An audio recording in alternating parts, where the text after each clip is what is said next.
che proposito? Non sono molti, vero? Che cosa? Insomma, 2.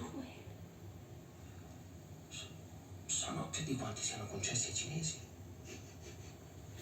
Pensavo che magari, sai, fosse l'ora del figlio assicurazione. Che cosa? Se uno fosse molto intelligente, non vorremmo che l'altro si sentisse stupido tutta la vita, e se ne avessimo un terzo, avremmo 2 scemotti felici.